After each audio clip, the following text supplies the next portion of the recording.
toutes et à tous, bienvenue dans cette édition de nouvelles. Voici les points qu'on aura à développer. Le représentant permanent d'Haïti auprès de l'OEA, Gandhi Thomas, a dénoncé les déportations massives et forcées de migrants haïtiens en République dominicaine lors d'une session extraordinaire du Conseil permanent de l'OEA tenue ce mardi. Les autorités américaines ont récemment déporté plusieurs dizaines de ressortissants haïtiens vers leur pays d'origine, selon Miami Herald.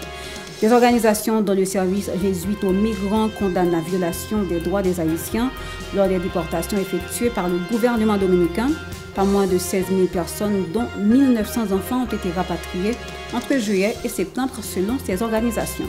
La France a salué l'installation du conseiller président Leslie Voltaire en tant que nouveau coordonnateur du Conseil présidentiel de transition. Une cellule interministérielle a été créée ce mardi afin de coordonner l'accueil et l'accompagnement des ressortissants haïtiens en provenance de la République dominicaine.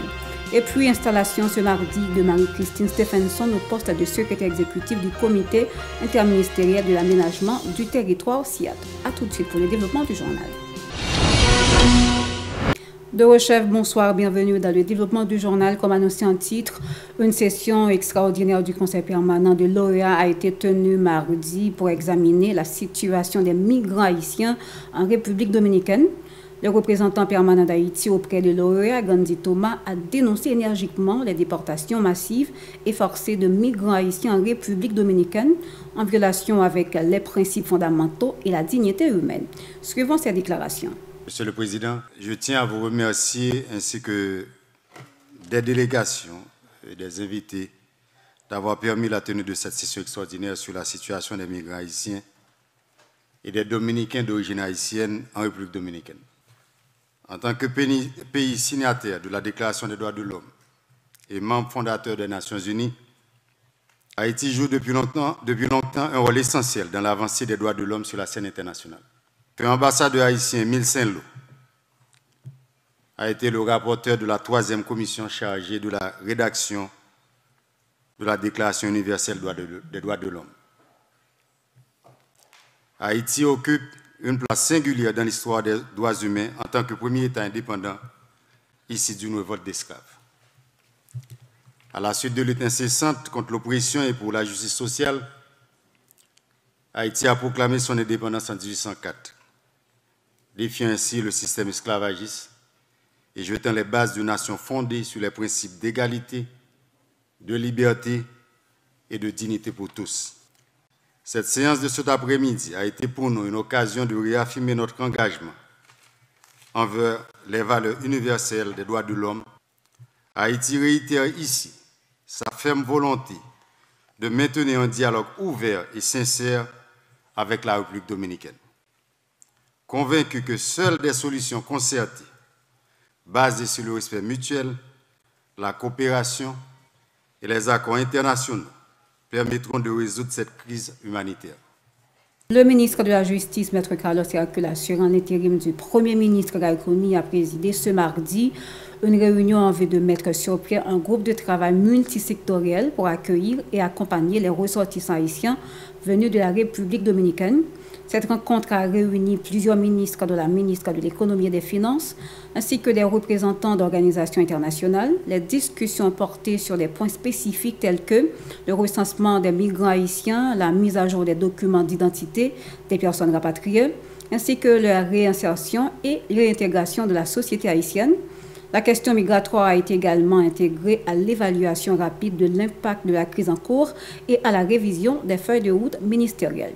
La primature annonce qu'une prochaine réunion de travail avec ce groupe est prévue pour vendredi prochain. Le service jésuite aux migrants condamne avec force les abus, violences et injustices subis par les ressortissants haïtiens lors des déportations massives en provenance de la République dominicaine. Selon le SJM de Ouadamène, seulement en ce début du mois d'octobre, environ 6 500 personnes, notamment des Haïtiens et des Dominicains noirs, ont été expulsées sur la frontière haïtienne. Dans une note de presse publiée mardi, l'organisation a décrit les conditions inhumaines dans lesquelles ces migrants, enfants, hommes et femmes, ont été transportés, blessés et entassés comme des marchandises dans des camions. Le SJM dénonce des pratiques brutales et déshumanisantes en violation des lois internationales sur le rapatriement, ainsi que des accords bilatéraux signés entre Haïti et la République dominicaine. Le SGM appelle le gouvernement haïtien à prendre toutes les mesures nécessaires pour accueillir dignement les personnes rapatriées. Toujours en ce qui concerne la migration, la Fondation Zambie la Santé a également dénoncé cette déportation massive qui constitue, selon elle, une violation flagrante des lois et conventions internationales en la matière. Elle a indiqué qu'entre juillet et septembre, 16 000 Haïtiens, dont 1 900 enfants et 3 200 femmes ont été rapatriés. Parmi eux figurent 347 enfants non accompagnés qui ont été pris en charge par le centre de transit de Zambie-Timon à Belader. La Fondation a exprimé son indignation face à la violation des droits et à la protection de la dignité des enfants, tout en réaffirmant son engagement en faveur de leur défense.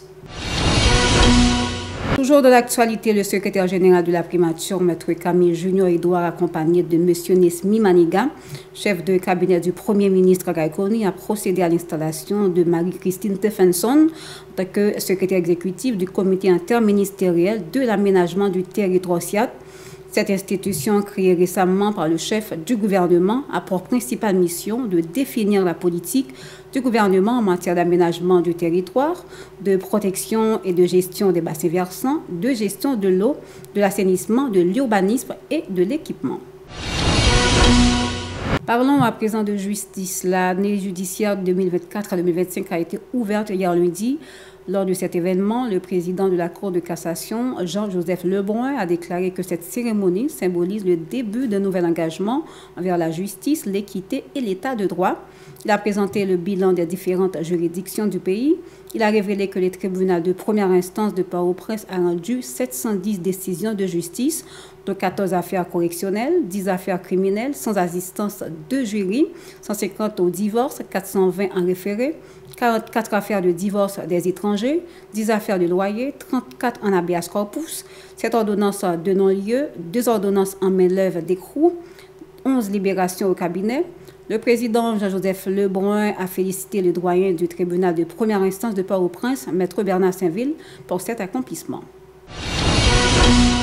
Toujours en justice, à l'occasion de l'ouverture de l'année judiciaire 2024-2025, hier lundi dans la juridiction de Miragouane, le doyen du tribunal de première instance, Denip Gérard Niartilus, s'est engagé à travailler avec les différents acteurs de la justice pour faire respecter la loi dans cette juridiction. Suivons cette déclaration au micro de Marc-Arthur Racine. Moi, je prends la bataille chaque semaine pour une audience avec l'audience criminelle sans assistance des jurys. Et nous parlons de bataille chaque jour pour une audience correctionnelle, juste pour nous capables de permettre que la question de détention préventive prolongée avec exister encore dans la juridiction. Et on a une corporation liée, il faut que nous mettions ensemble, si on a une élection qui fait et qu'il y a un ensemble d'avocats et de bâtonniers, il faut mettre d'accord. Donc même si on a une contestation, donc il faut autant de cassation que de contestation, mais ça va empêcher que et ça, la loi dit pour faire là, c'est cassation par suspensif. Il y a une divergence entre eux, mais tout côté, toute la réception là, tout mettez d'accord. Et pour nous avancer, et demander autour, même de mettre ensemble dans les cas contraires. Dans les cas contraires, on va mettre ensemble, ça permet de retarder l'activité. Donc nous mettons ensemble pour nous arriver que faire la loi triompher dans la juridiction pour nous permettre que nous arrivions justice à satisfait à 100%, même si ce n'est pas à 100%, mais au moins à 80%, à 90%. Mais au dernier moment, je dis que l'année passée, malgré grève et paquetier, ça a retardé le travail, ça a retardé le processus. Mais en ça, je souhaite que l'État prenne responsabilité. Pendant moi-même, je mettais 4 ans, son message qui est clair. Je dis tout jugement et tout paquetier, en tant que chef de juridiction, je vais aller directement. L'article 267-DA, une norme internationale qui a été ratifiée, maintient une tenace d'application dans la loi interne pays et dans la juridiction a démarré avec les choses. Diverses institutions scolaires nationales de Carrefour ont rouvert leurs portes lundi, près d'une semaine après la date de réouverture des classes fixées par le gouvernement. À cette occasion, une enseignante de l'École nationale du Centre africain de Carrefour a exprimé son mécontentement face à l'attitude des dirigeants. Elle réclame le versement du salaire du mois de septembre et celui du 14e mois promis par le chef du gouvernement. Suivons cette déclaration au micro de Stenji Vital. Mais année ça, l'État de l'école publique, en plus de ça, au mois de septembre, pour l'école publique, ça veut dire, est-ce que l'école a ouvert pour les élèves l'école nationale, nous-mêmes, nous parlons tout pour l'école. Le mois de septembre. Donc, au mois de septembre, mais dit l'école ouvrie. Pour le 14e mois, et le 14e mois, c'est pour entrer à l'école. Donc, nous avons rejoigné et nous avons pour l'école. Nous avons travaillé avec Simon pendant que pas nous pas à l'école. Nous avons connecté ça, nous avons pas avec nous-mêmes. Et comme si ça a bon, on va nous utile, nous-mêmes, nous faisons payer, nous déjà avant même nous toucher. Mais que pour eux, bon, si ça a bon nous à l'heure, nous pouvons augmenter le salaire à bon nous. Et combien? Ça va plus de 10 ans de gars comme ça. Et puis, augmenter de jour en jour, une pire que janvier. Le ministère des Affaires sociales et du Travail et l'OFATMA ont organisé mardi une session de formation pour les journalistes sur la protection sociale en collaboration avec l'ONA, l'OBM et l'IBSR. Selon Garitis, coordonnateur du bureau des organismes déconcentrés du MAST, cette initiative vise à permettre aux journalistes de mieux appréhender les enjeux de la sécurité sociale afin d'améliorer la qualité de leurs reportages et articles sur ce sujet. Suivons ces réactions au micro de Hirsch Rezil et Michael Fron-Stevens. Et depuis l'adoption de la PNPPS le 5 juin 2020, le ministère des Affaires sociales s'engage dans une dynamique de protection sociale. Et dynamique ça, c'est lui qui pourra le mener nous, c'est lui qui pourra le permettre nous garder ensemble qui ça gouvernement a fait à partir de documents de politique publique ça, qui c'est PNPPS là, la politique nationale de protection et de promotion sociale, et le document ça a dit qui ça qui doit faire puisque je vais parler là, nous allons énumérer et PNPPS là, parce que nous avons une grande présentation jeudi sous PNPPS là, nous avons prêté le point nous là jeudi qui c'est l'orientation de la politique sociale du gouvernement. L'adoption de la PNPPS par le gouvernement de la République est un pas significatif dans la lutte contre la pauvreté et les inégalités, en vue de construire une société plus juste d'ici 2040 selon la vision. Maintenant, mise en œuvre PNPPS, comment on a fait? Il doit exécuter de manière nationale et locale et suivant les plans d'action coordonnés. Lorsque je parle de plan d'action coordonné, là nous parlons de niveau national et local. Ça veut dire quoi? Ça veut dire qu'au niveau central, nous gagnons ça un plan d'action national. En refermant cette édition de Nouvelles, merci à vous de l'avoir suivi. Restez branchés à la Télé Pacifique pour la suite de la programmation. Au revoir et à bientôt.